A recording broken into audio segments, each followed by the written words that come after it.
This is the Level Up Engineering Podcast, where we talk with some of the most successful engineering leaders who reveal actionable management insights that help you take your developer team to the next level. This episode is brought to you by Coding Sans, a software development agency building web applications from design to delivery with React, Node.js, and Angular. Check them out at codingsans.com. Hello, everyone. Welcome to the Level Up Engineering Podcast. I am your host, Karolina Tóth.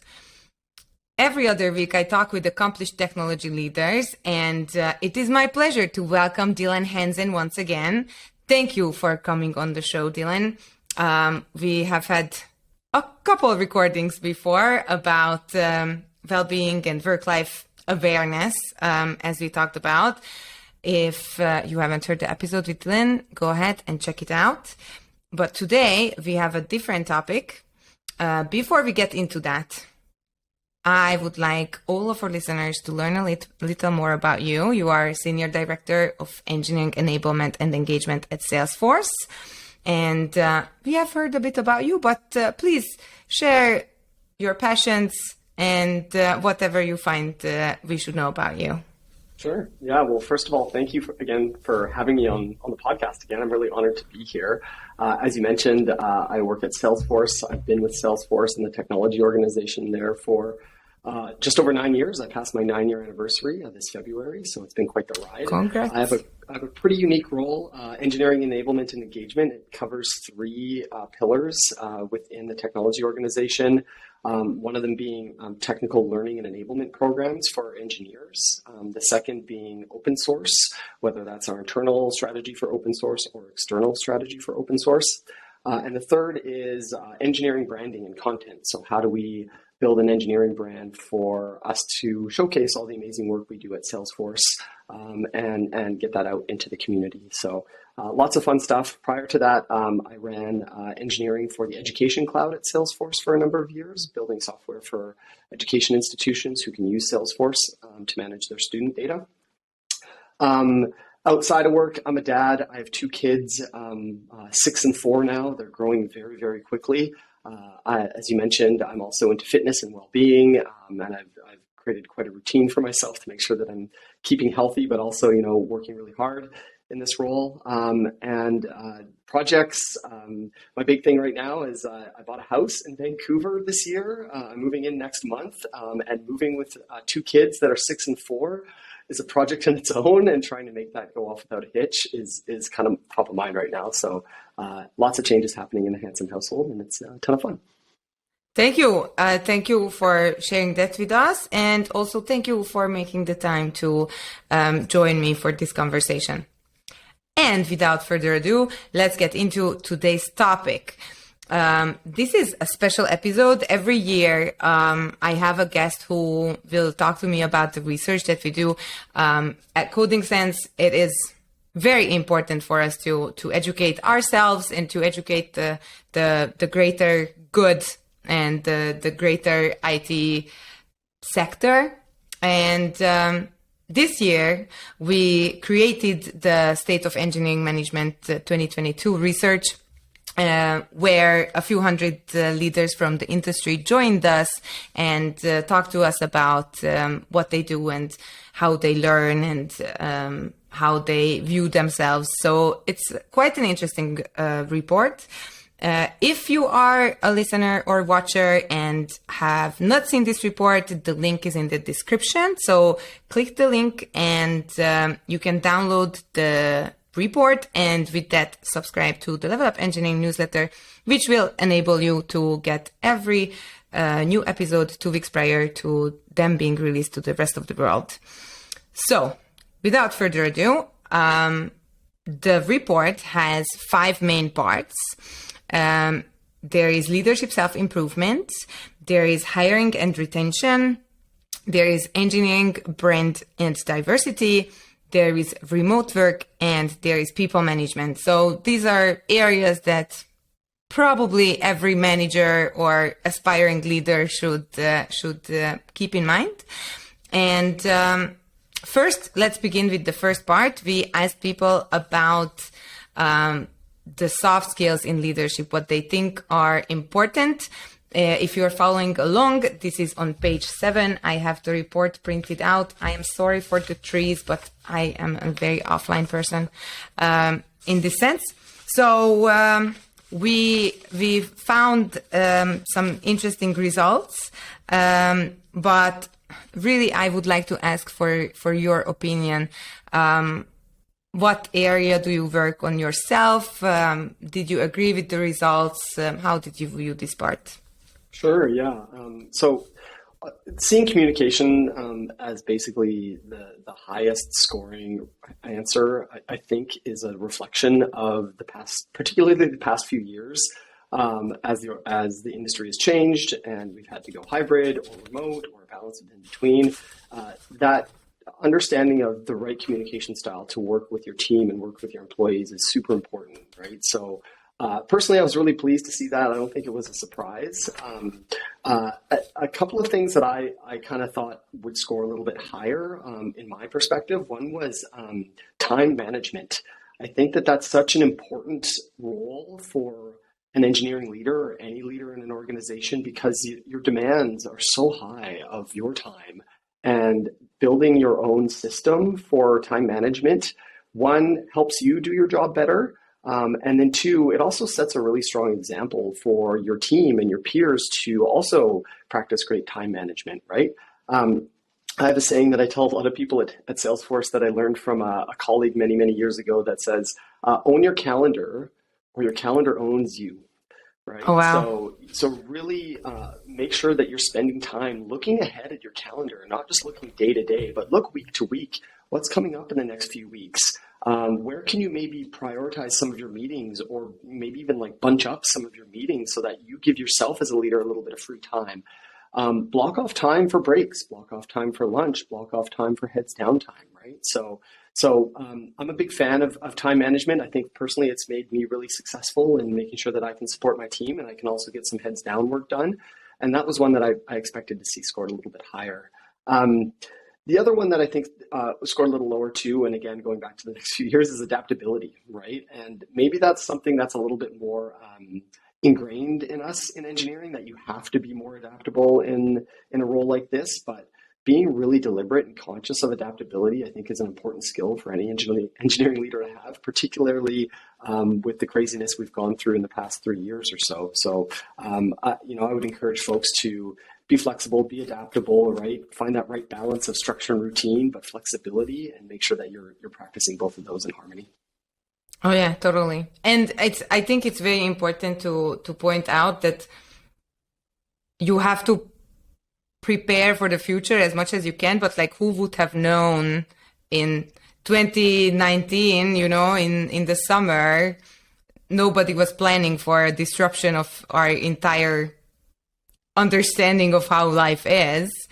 So make sure that you put some time away for yourself to recharge. I'm telling that to myself too, because just this week I was doing onboarding during my lunch break, so I can definitely relate. I'm not trying to preach something that I don't practice. Awesome. Thank you very much. Moving on to page 9, we talked about the top knowledge sharing and learning methods, and we talked about book recommendations. But before we get to book recommendations, let's talk about what is some of your favorite methods. How did you find the results in the report? Sure. So personally, I'm a big fan of learning by listening to podcasts. So this podcast is one that I spend a lot of time listening to, as well as others. And that just naturally works for me. I can listen to a podcast on my commute. I can listen to a podcast when I'm in the gym. I can listen to a podcast, just when I'm having a bit of downtime, right? And so it's quite flexible for me.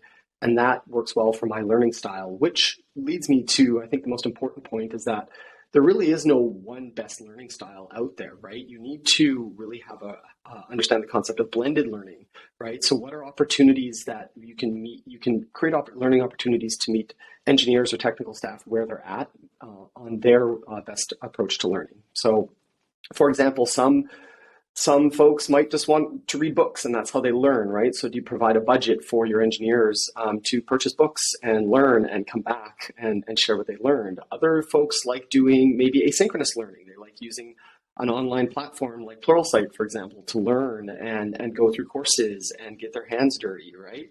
Some people like sitting in a room with an instructor, whether that is a virtual room or a physical room, and learning by seeing someone talk through a concept and then collaborating with other learners, right? Again, there isn't really one great answer there. But I think that, if you're providing learning opportunities for your team, you have to try to cast a bit of a wider net depending on the size of your team, or just talk to the individuals on the team and understand what their learning style is, right? Now, I'll counter that a little bit because sometimes people might not know, right? Some people might say, I just like reading books, but they don't spend time, say, in a class with an instructor. So that might be an opportunity to change, right? And learn a little bit differently by giving them an opportunity to do that and then ask them about how that went, right? The other thing I think with around knowledge sharing that I've seen grow through the pandemic and grow in this hybrid model is learning is one thing and absorbing learning, but then writing down and writing what you learned not only helps you absorb the content, but it also creates an opportunity for others to learn from that as well, right? And kind of a train the trainer methodology, right? So having an opportunity not only to learn something myself, but then writing down what are the top 10 things I took away from either this book or from this podcast, and then sharing that out to your team or to the people that you work with is a great way to spread the knowledge across your organization. Oh yeah, most definitely. I wish I could remember, but I think someone said it on the show that when they really want to get into a topic, they will apply to speak about that topic, and then that will force them to really dive deep and then structure what they have learned, which I think is kind of a similar method, except, writing is also great if you are a little more shy. With that, I want to say that we have a book club here for the management, and we started out by not actually reading the same book because one of our great I don't even know how to say it. One of our great benefits at Coding Sense is that we have a really good community, and reading books is like not a social activity usually. So I thought, why don't we all read different books and we share what we have learned in the book club setup. Now we have iterated that, and now we are all reading the same book.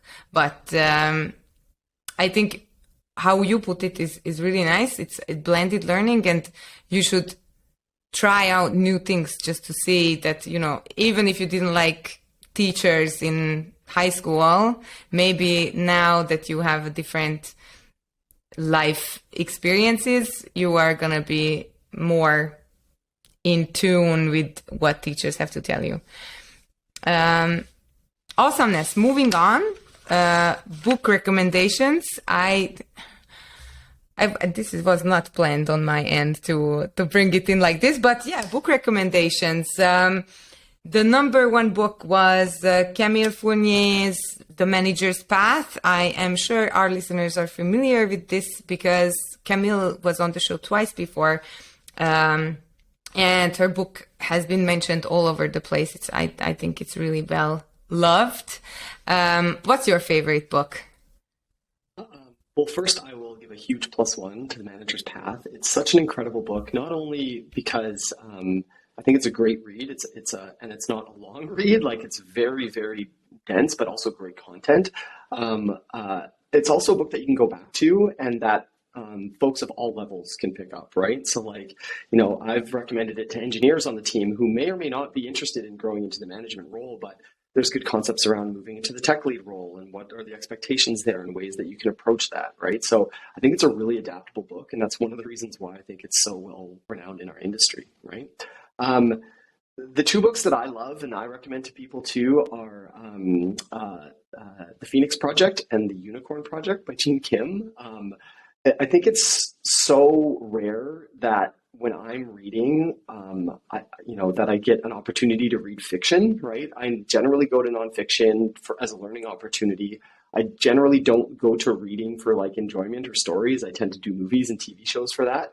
And so reading the Phoenix Project, sorry, and hearing this, the story about this chaotic IT, department in this manufacturing organization and how they've been able to use DevOps practices to turn that around. One, it's just a fun story to read, and you feel really connected to the characters. And two, there's a ton of great stuff there that you can pull back to, whether it is an IT team or a software engineering team too, right? So I really highly recommend both of those books. They're great, and they're just a little bit different than your standard nonfiction book that kind of tells it like it is. Right. Thank you for sharing that. I will need to check them out. There is also a couple other books that I would like to mention. We have graded our survey participants, and where the participant is content with the software engineering performance at their company, there we call them top performers, and only the top performers mentioned Dale Carnegie's How to Win Friends and Influence People, which I think is a really useful book, and it's an evergreen one.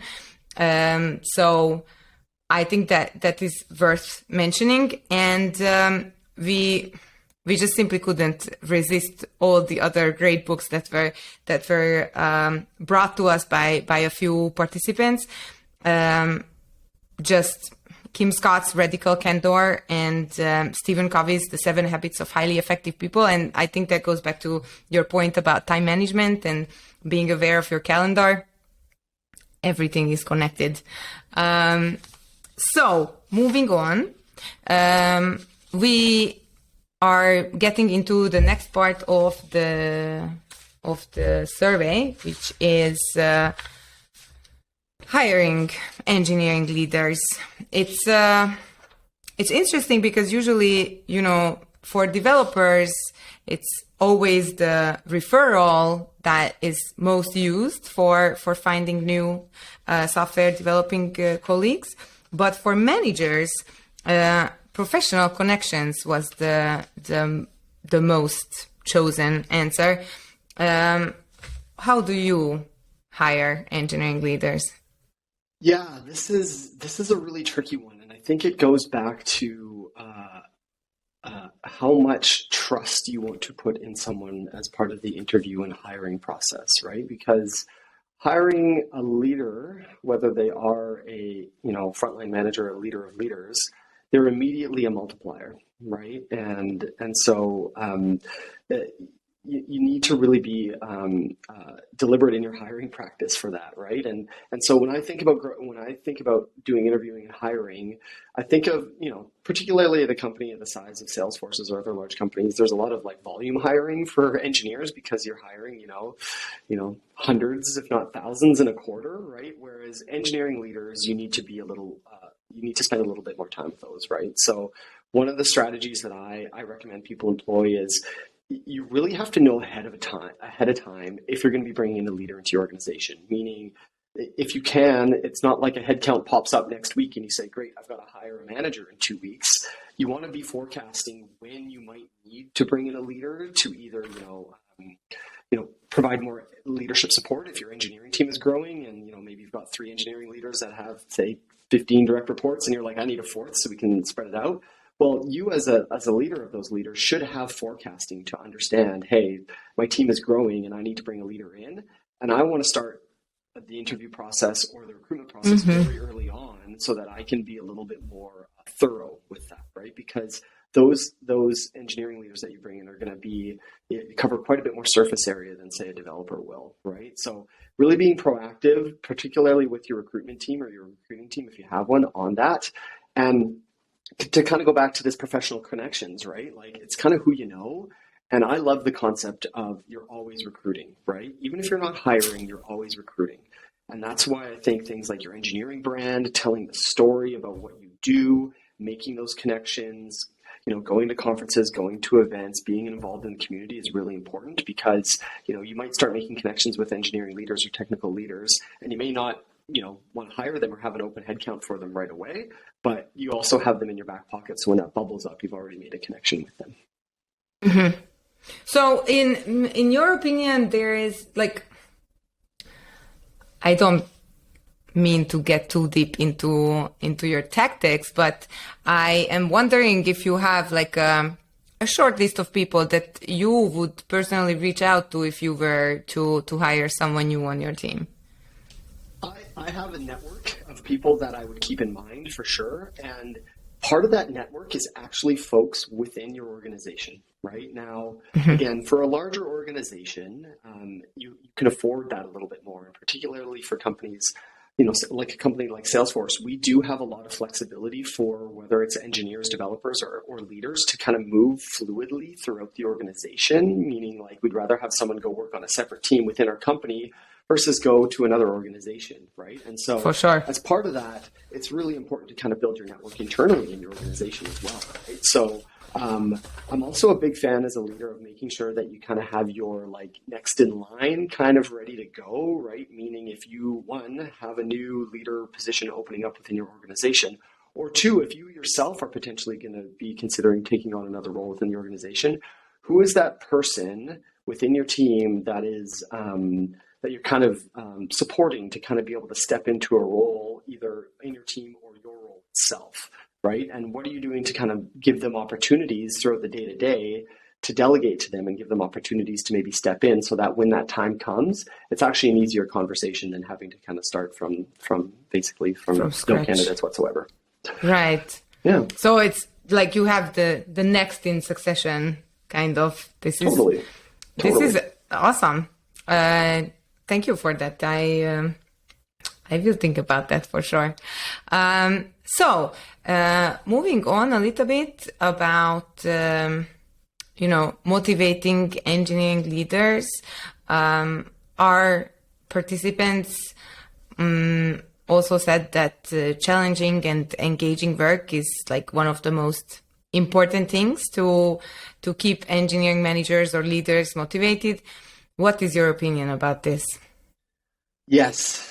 100%. I agree with that. And I love how both interesting and challenging work and self-management are the two top scoring items there. I'll be honest, there are aspects of management and leadership that aren't interesting and challenging, right? Like approving expense reports and some of that kind of stuff that you just have to do it in the job, right? And managing your budget and all that kind of fun stuff, but it's part of the role, right? So I think, to be able to offset that, making sure that, you're advertising to leaders or developers that the work that they're going to be doing, the products that they're supporting, the services that they're building are really interesting and solving real world challenges can kind of help combat that a little bit, right? So you kind of say, this Friday I've got some operations work that I need to do, and I got some things I got to take care of on the financial side or approvals or whatever, compliance. But then also I might go into a product review on the product, or maybe do a session with my team to kind of really talk about some of the challenges they're facing and how we can support our customers. So it kind of balances it out a little bit, right? I think that's actually quite tied with the second one, which is self-management and independence too, right? Is not only do we want the work for our leaders to be interesting and challenging, but we also want to have a sense of autonomy, right? And again, this is really, really tricky because you want to be able to have alignment with your leaders to other leaders in the organization, and then also drive alignment with the business itself. But good leaders are really going to thrive in a situation where you kind of hand them a big, meaty challenge and say, here's your challenge for the next 3-6 months. Here's your team. Go and make it happen and come back to us throughout the 3 to 6 months and let us know how it's going and where we can kind of help, right? So I think those are quite intertwined really well. The last one I'll comment on is team, right? And I couldn't agree with this more, right? As a leader, if you've got a really great team of people that are, committed to the work, are folks that are excited about the work they're doing, that you feel that you can build a relationship with, that you can grow them and support them, it just makes everything so much more frictionless within your role, right? Because it becomes quite fluid, right? So, the people on the team and the culture that you build within your organization is super important as well. So it was nice to see that one pretty high on the score as well. For sure. Do you have, off the top of your head, any kind of tips if someone is in a leadership role and perhaps feeling a bit unmotivated or not at their best? What would you tell them to try or to do? Yeah. I've been there. I've been there many times in my career, right? And I've had to personally find the bright spots in a role, right? For example, I've been in roles where, our organization was going through significant change that, our team wasn't a big part of or wasn't really interested in, right? And, but it was a change that we needed to go through. And I found a lot of comfort in really getting to know the people on my team a little bit more and saying, hey, this is a tough thing. We're going to get through it. But I'm going to spend more time with my team to really get to know them as humans and people. And that's going to kind of fill my boots for a little bit as we go through and navigate this change together, right? So it's really about trying to kind of navigate the situation you're in and trying to kind of see the bright spots to make sure that that's, again, filling your bucket day in and day out, right? I think the second piece too is at the end of the day, we're all building software to serve our customers, right? And to enable the customers that are using our products or our services. So that's another area where you can really dive into to be like, wow, like how can I get some gratification in the fact that I'm building something that's being used and people need, right? And really finding a sense of accomplishment and pride in that you're building something that is going to be used by people out there, right? And it's not just going to kind of sit on the shelf, right? I love that. The one thing I will add too, though, like you can't live in that space for too long, right? And you have to be really self-aware of it, right? If you're living in that space and you're still not feeling like you've got those vibes as a leader, and you've tried a few things within your team and you've tried to make connections, and it's you don't see kind of that light at the end of the tunnel, then maybe it's time for you to step back and reassess the situation and understand if maybe looking for a change or trying something new might be something that you want to do yourself. I could not agree more. Moving on, kind of touched on this topic already. I think you are really great with this engineering brand. All of the companies are trying to be very special and better than everyone else, and trying to get the best engineers possible. And we are all doing this, right? And there are just never enough engineers.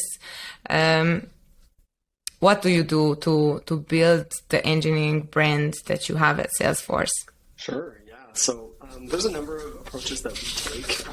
Before I get into that, I will just kind of comment on the stats here. And right. 35% of people say they're not doing anything about this. I think that's a huge miss, particularly in such a competitive market as ours, right? So if you're not doing anything to build your engineering brand, you are behind. You're behind your competitors because, yes, the networking and the connections is one thing, but people read, people look at blogs, engineers want to understand technical challenges that are being solved by organizations. And even if, like me personally, for example, if I look at another organization, the first thing I do is I say, great, what is their engineering presence? Do they have an engineering website? Do they have an engineering blog? Are they telling the stories about what's happening on the technical side of the organization?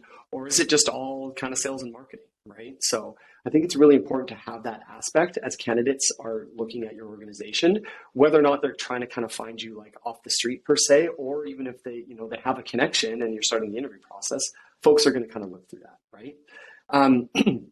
Now, in terms of things that I think work really well, right? Like, again, writing blog posts was number one here, as well as participating in conferences and events. It's all kind of tied together around what that presence is.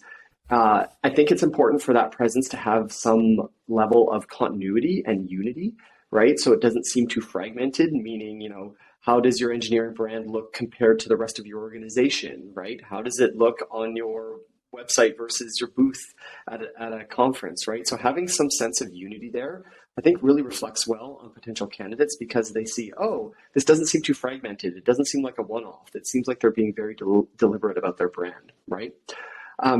The other piece, and this is a real challenge, I think, in a lot of organizations too, is how do you make sure that you're advocating and encouraging for engineers within your organization to take the time out of their sprint or out of their release cycle to share the story of their work, right? And to go back to our earlier talk about writing more, right? It's a great way for knowledge sharing, right? It's a great way to share knowledge not only within people within your organization, it's also a great way for you to do storytelling and to tell that story externally. So other folks outside of your organization can benefit from that as well, right? So I would almost tweak that writing blog posts data point a little bit to storytelling, right? It's so key. It helps connect. It helps create a human connection around the technology that you're building. And that storytelling, I think, is really important for building your engineering brand. For sure. And it goes back to what you said about having kind of a continuity, because I think what's very important is that the brand shouldn't be something that is completely not what actually happens at the company. And I was in marketing once, and I know that it's really easy to kind of create something that is all blown up and fluffy and not necessarily true. And I think the consistency makes it at least seem like that it's closer to the truth, so that people don't need to, study some line about how the engineering works at X company, but they can just, tell you their experience, and that's going to be completely in line with what the company is communicating about themselves. Which is, I think it's the best way to create the brand, to ask your software developers or to ask your colleagues in leadership and kind of write down what you already have and make it seem digestible and good, a good place to work for. Okay, I am moving on to the remote hybrid work part of the survey. We have been in the pandemic. We are not really back to how our normal lives were. And so we asked our participants about the challenges that have emerged in this new remote hybrid home office after pandemic kind of environment. What did you think about these results? Nothing really surprising here. I love the fact that communication issues scored high, but then also, as we saw earlier, that communication is so important for engineering leaders, right? So I think there's some really good synergy there, and it again makes it really important for engineering leaders to make sure that they're communicating well to their teams, right? Employee isolation is such a hard one, and I think we are in a tougher spot now than I would say within the first year of the pandemic, because when we all started to be isolated, we were still kind of running on, say, the interactions and engagements we would have had, say, from September 2019 to March 2020, right? And so, we still had some gas in the tank. We didn't know how long this thing was going to last, right? And then we realized this was going to go on for quite a bit. And so concepts like virtual team building and gathering and virtual events started to pop up to kind of carry us through some of that, right? And in my experience, that was great for a while, but then folks really got burnt out of that. They're like, I don't want to do the virtual cooking class or happy hour anymore. Oh yeah, I'm even done with that, right? And so I think we're in the toughest spot throughout the pandemic right now with this, because we are starting to open up a little bit more. We're starting to see offices reopen. We're starting to see some organizations be a little bit more, say, aggressive in trying to bring people in. But also we're trying to kind of figure out what that happy medium is, right? Like, what is that happy medium of being able to be hybrid and have people work from home, but then also come in to the office and be able to, connect? And how are we intentional about that, right? I think the other piece too is quite frankly, like, we need to understand the cost of that as well, right? I think a lot of organizations have, kind of benefited from, say, travel and expense not being something they've had to worry much about over the past few years. And there's all this pent up interest in global teams, particularly for many organizations that have distributed teams, to all come together, right? And with inflation on the rise and with the cost of living going up all across the world, right? Like, that's no longer cheap anymore. Flights are very, very expensive these days, right? So I think we're still in a really tough spot. I think the toughest spot we've probably been in so far with regards to isolation and team connection and that kind of thing. I think it goes back to, really being intentional about, planning for this. And advocating for your team, to your leaders and to your business, to say, hey, it's really important for us to be spending time together, and be really authentic about it, and realize, hey, like, we haven't hit the end of this thing yet. we're seeing what the new world is going to look like, what hybrid is going to look like. And I still quite think we probably have another year to figure out what that's going to look like, maybe longer, even as countries reopen and case counts go down, right? So I'm fascinated to see how the next 6 to 12 months is going to be as we try to find some sort of normalization here. I am glad that you use the word fascinated rather than any other word. It is quite interesting if you look at it from a distance, kind of. It is also a little unnerving when you think about how every day we have to figure out our new normal.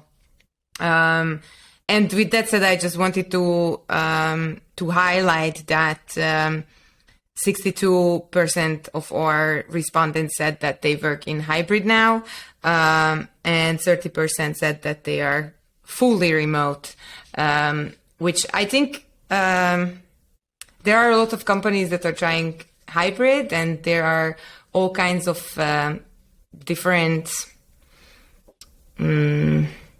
perspectives as to how to make that successful. Would you want to share maybe one or two tips about what you guys do at Salesforce, to you guys and gals, to create a better working environment in this new scenario? Sure. Yeah.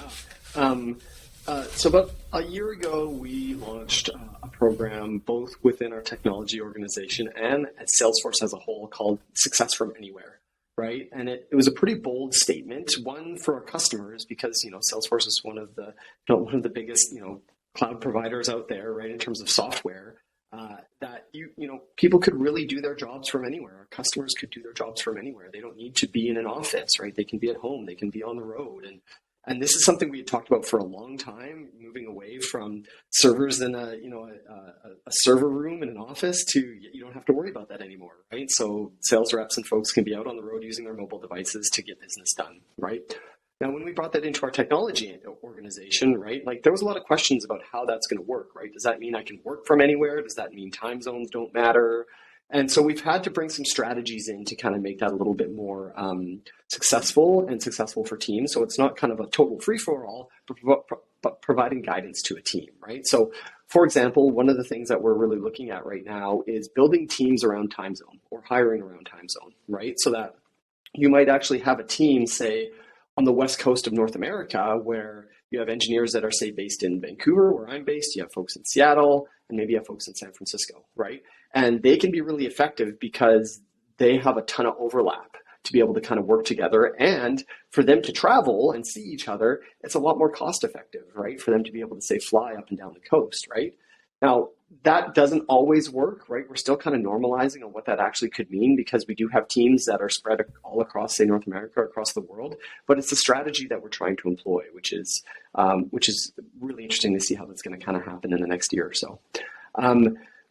The other thing that was really interesting for us is throughout the pandemic, we bought Slack, right? And so we now have Slack as part of our product portfolio. We use it all the time within our organization. As you can imagine, it basically runs our business at Salesforce here, right? And so it's a bit of a double-edged sword, right? Because on one hand, Slack's great. It allows you to communicate asynchronously, and it allows you to be effective at that. But at the same time, it can be a lot, right? And balancing Slack with meetings and how do I connect, and it can be kind of confusing. So one of the things that we try 3 or 4 times a year within our technology organization is we have a dedicated week called Async Week or Asynchronous Week. And this is a week where we basically encourage folks to take meetings off their calendar for the whole week as much as they can, regular meetings, stand-ups, all that kind of stuff, and create some time for yourself to manage your work and do it asynchronously in Slack, right? So there isn't an expectation that you're going to be, on a call at 9 a.m., right? You might have to do a stand-up in Slack, and some people might say they're going to post their updates between 9 or 10, right? It creates this different way of thinking about your behaviors within your organization. And it's a really fun experiment because, as someone like me who's in a ton of meetings, I actually quite enjoy it as a way for me to say, how am I going to get my work done asynchronously, and realize that I might not have to bug an engineer on my team if they have some heads down time, right? So we've tried a few of these. We're going to be doing our I think it's our 3rd or our 4th one later this month. And we've written about it, and I can share some of the blog posts in the show notes too. But it's pretty cool to see. So, just doing things like that, experimenting, trying new things, I think is a really great opportunity to navigate this hybrid world. Right. Thank you. And I would like to highlight what you just said about trying things. And, software engineering is an iterative process when it's done well, I think. And I like not to forget that perhaps our life is somewhat of an iterative process, and we need to be able to try things like this out and see if it works for us. And thank you for sharing that with us. I hope that maybe some of our listeners will try it out and share what they have found. But we need to be able to see, like what works for our engineering community, and it might not be exactly what works for yours, but we can share ideas and make sure that everybody is getting the best of what they can be getting. Going on to measuring performance, I think this is always a really hard topic, not just when it comes to software development, but it also when it comes to engineering managers and leaders. Do you have metrics? How do you measure performance for your leaders? What are your thoughts on this within the survey and outside the survey? This, out of every, I think, result in this entire survey, this was the hardest one, right? And I thought the data was really interesting here because it's when I look at the success criteria for engineering managers, there's on-time delivery and air quotes working software, and then there's a bunch of stuff that's scored really, really low, right? And so something like on-time delivery and I would say predictability and your ability to kind of meet your commitments as an engineering team, I think is super important. But working software, I think, is just so vague, right? Like, what does that actually mean to your customer, right? Is it customer validation? Is it that all of your automated tests pass, right? So I agree that a lot of these concepts can be quite vague, and it's really hard to measure them, right? I also think as an engineering leader, your success is your team's success, right? And so there's a number of ways that you can kind of be thinking about that. But something that I think is really cool is we have a concept at Salesforce in our technology team that we have quite a big agile team that drives our agile practices within our organization. They have the concept of what's called an agile health score. So it's an aggregate score for every Scrum team within our organization that talks about not only velocity, but it talks about things like results from employee feedback on how things are going within the team. It talks about like co-location in the team. So if you have a team that's a little bit more co-located, like I said, maybe all within one time zone, your score is going to be a little bit higher, right? I believe there's some aspects of customer feedback in there as well, right? So it is sometimes a little bit contentious, right? Because you're like, hey, you're putting a number and a score on a team, right? But we don't necessarily rank the teams based on their agile health score. But it is a great way for a team to introspect for themselves, to look at that score and understand, hey, is our score going up or down, release over release, and why? And what are things we could be doing, not to improve the score, but just to realize how we can work better as a team and how we can be more successful, right? And ultimately, it's the engineering manager or the Scrum lead for the team that's the one that's going to be driving that, right? So I'm a big proponent of, as an engineering leader, you are kind of the sum of your parts of your team. And if your team is successful and meeting its goals, then you're going to be successful and meet your goals as well. Right. It sounds like the Agile Health Score consists of things that are all like vectors in like the general direction of how things should be, and without tying performance to something so exact, it underlines that it's kind of a fuzzy kind of thing. Totally. And I think that's super important, because if you over-index on like hard metrics and goals for an engineering leader, an engineering team like that, I think you're going to run into problems, right? Because engineering and software development is so dynamic and there's so many changes that get thrown at you, right? That you have to have a little bit of flexibility, right? And I kind of think about the conversation we had in our first episode that we did together around personal boundaries and really trying to kind of define those areas, but realize that they're going to flex. And when they flex, being aware of why they flex, right? So again, like you don't want to hold your team accountable by saying, hey, your score went from a 4 to a 3.4 next release. And because of that, there's going to be, we're going to move people around or we're going to cut the team or something like that. But it's more ask the question why and monitoring that release over release and understanding if there was flexibility perhaps in that release. Like maybe you had someone on that team for release that was out sick and had to deal with a family member. So your velocity dropped, right? But that person's coming back the next release cycle, so then your score will likely improve, right? So it kind of goes back to really being aware and having the data and the numbers, but not having them be the only thing to kind of drive that understanding of team performance and understanding how that's going to work. Mm-hmm. You also mentioned something that I found very interesting, that the teams can reflect based on the score that they have. If you care to share, do you have some kind of a process for this, for the teams in a sense of, like a retrospective about your agile health score or anything like that, so that we can maybe learn how the system works? Sure. Yeah. It's just another data point that you would enroll in a general retrospective with the team. And again, it's different team to team, right? But what I've observed a lot of teams will do is they will do, a sprint retrospective every 2 weeks, right? To understand how things are going within that sprint.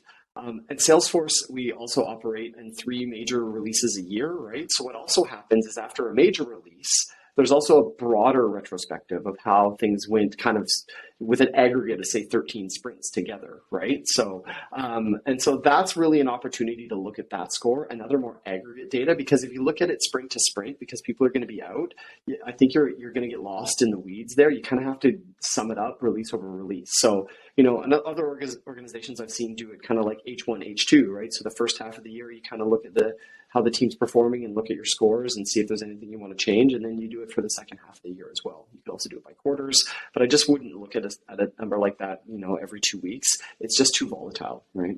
Mm-hmm, mm-hmm. Thank you. And now on to one of my favorite topics. People who listen to the podcast hear me talk about feedback all the time. I think it is fair to say it's one of my pet peeves. If you asked my colleagues, they would probably also say that, but I just think it's so important. We asked about the primary channels for giving feedback in the survey, and everybody said that one-on-one meetings are one of the best or most used channels. And then there is also formal performance reviews. What methods are you using, and have you iterated somewhat in the past years? As you said, you have quite the tech record at the same place. Sure. Yeah. So first, I'd like to call out, Laura Hogan's. Was highlighted in the report here. I think she has a ton of great ideas around giving great feedback, and she's someone that I follow on Twitter, and I love seeing her content and looking at the stuff she puts out, because I think she has some really great ideas around feedback. Me personally, 100%. I think again, it's kind of like blended learning. You kind of have to find ways to do blended feedback, right? There are times where if you have feedback to give somebody, maybe it's just a quick Slack message. Hey, you were in this meeting. I observed this. This is how I would expect you to behave. What are your thoughts, right? Or my expectations around that. What are your thoughts, right? And that's kind of more just like maybe nudging the ship a little bit, right? Like you wouldn't want to go in and send a Slack message to someone and say like, hey, that meeting went awful, right? Just like nudge the ship a little bit, right? When you want to have that feedback more on an aggregate level and maybe do it, say, less frequently, I think that's where maybe like doing it every few one-on-ones or every couple of one-on-ones is important, right? We do what's called the concept of quarterly check-ins, right? So every quarter, each engineering leader and each leader at our company is responsible for having a conversation with your employees about how things are going, how they're progressing, providing feedback, and talking about their aspirations throughout the year, right? So that's a great opportunity to kind of aggregate and kind of see how trends are coming together with regards to their performance, what they're working on, how they're doing, and have kind of larger conversations, right?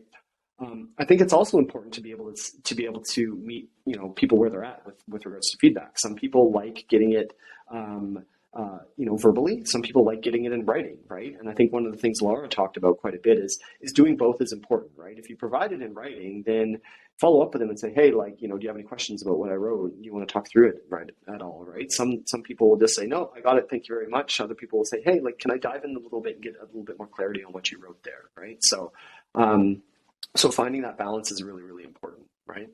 One other thing that really stood out at me when I looked at the data, the report for one-on-ones, right?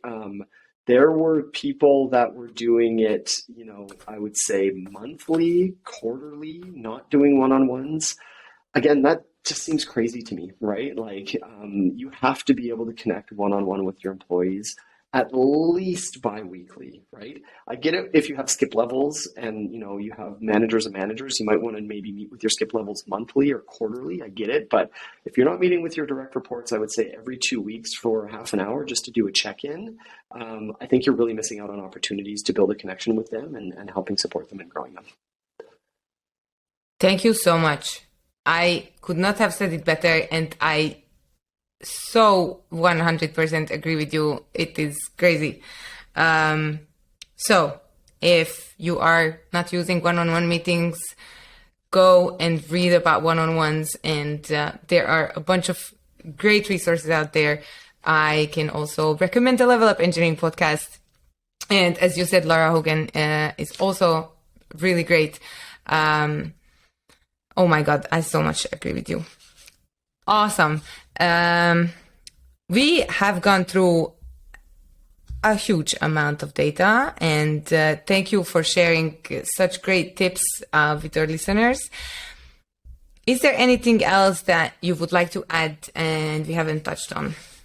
I would just like to say thanks for putting this report together. I think we don't do enough of this in our industry, is looking at some of this data together across organization and understanding trends. We do it quite often within our organizations, but looking at it across the organizations is super, super important, right? So I hope engineering leaders and engineers out there really benefit from this and get an opportunity to learn from it, right? So thanks again for putting it together. Thank you so much for going over it with me. Again, I very much enjoyed our conversation, and this was really fun. Dear listeners and watchers, if you haven't, the link is in the description. You can download the beautiful PDF and look at the data that we have gathered. You can get resources. As Dylan mentioned, you can also get podcast episode recommendations through the report. So it's packed with really useful data, I think. Thank you so much for joining me today. Please tell us where we can follow your work. Sure, yeah. So if you want to learn more about me, I have a website. It's dylanhansen.ca. You can also find me on Twitter at DillyH, DILLYH. And if you want to learn about Salesforce engineering, you can head over to engineering@salesforce.com. Awesomeness. Be sure to do that, everyone. I thank you for your attention today and for going through this amazing report with us. I had a lot of fun, and I am Karolina Toth. This is the Level Up Engineering Podcast, and today my great guest was Dylan Hansen, who is Senior Director of Engineering Enablement and Engagement at Salesforce. Thank you for joining us, and I hope to see you next time. Thanks for staying with Level Up Engineering. If you enjoyed this podcast, so will your friends. Share this episode on your favorite social networking platform. To stay up to date with our content, follow Level Up Engineering on Spotify, Apple Podcast, or Google Podcast. Brought to you by Coding Sans, a software development agency building web applications with Angular and Node.js. Check them out at codingsans.com.